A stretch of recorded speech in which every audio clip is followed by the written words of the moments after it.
Troy, which of these products, if not all, would you like to take advantage of today? But I think I'm good where I'm at. I really don't want to see my payment go up, so I'm good. You know what? I totally get it. If you don't see the value in the products we just discussed, I wouldn't expect you to take advantage of them. One of the things I was looking at here in your file is that you're trading cars maybe every 5 or 6 years.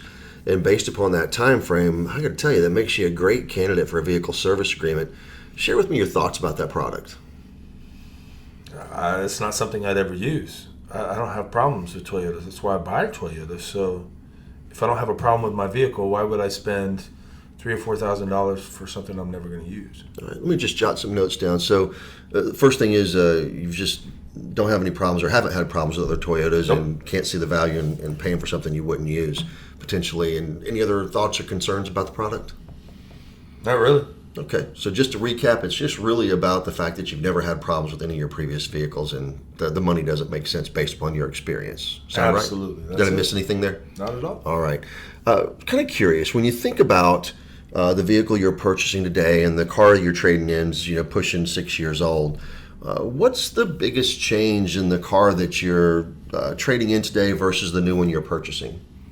Well, other than the fact that we're moving from a sedan to a sport utility vehicle, there's a lot of cool stuff that this one does that my other one didn't. The little beep when I'm switching lanes, or a lot of the, I guess you could just call it technology kind of stuff. Yeah, in fact, there's been a lot of changes in technology, and we see advancements constantly in tech. In fact, like in 2014, federal government came out and said that we had to have backup cameras in all the cars. So we continue to see this development of technology over time. And you take you back way back in the day, we had points and condensers that actually governed the timing of the vehicle and how smoothly it ran. And what governs that today? It's probably a computer. Yeah, it's computerized. In fact, over 50 different components in the car are run or actually taken care of by computer. So it's a big part of the vehicle. In fact, I want to share with you this slide that I found from Clemson University. And they did a study to outline the number of computers that are in a vehicle. And their list came up with 54 different computers. Now, you think about a computer, you probably have a laptop or a home computer or something like that. And where do you keep it?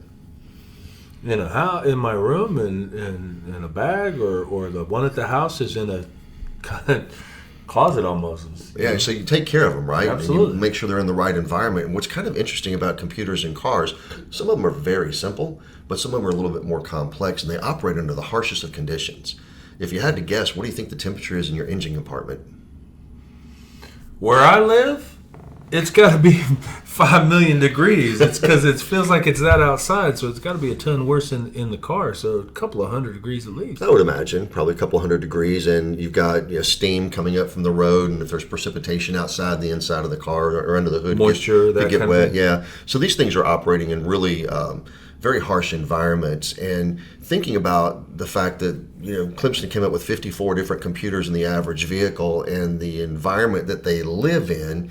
It makes some of the parts of that a little bit vulnerable. In fact, what some of the research suggests is the most vulnerable part of those computers are the connections, where maybe a wiring harness or something clips into the computer. Those things are the areas that are most vulnerable.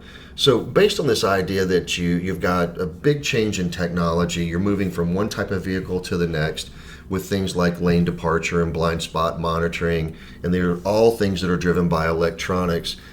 Wouldn't it make sense to really think about a vehicle service agreement to cover the ever-changing technology that's in today's vehicles? Now, I could put that vehicle service agreement in your monthly payment, or something that you could pay cash for. How would you like to handle that? Well, I don't think I want to pay that much for that service contract, but that makes sense. Can I get something that's cheaper? Yeah, absolutely. We can take a look at a little bit less coverage. What I quoted you was a 6-year, 100,000-mile coverage. Now, if you're thinking you're going to trade cars in 5 years, we could drop that down to 5 years, 100,000 miles. Let's do that. Okay, and that'll save you about $380.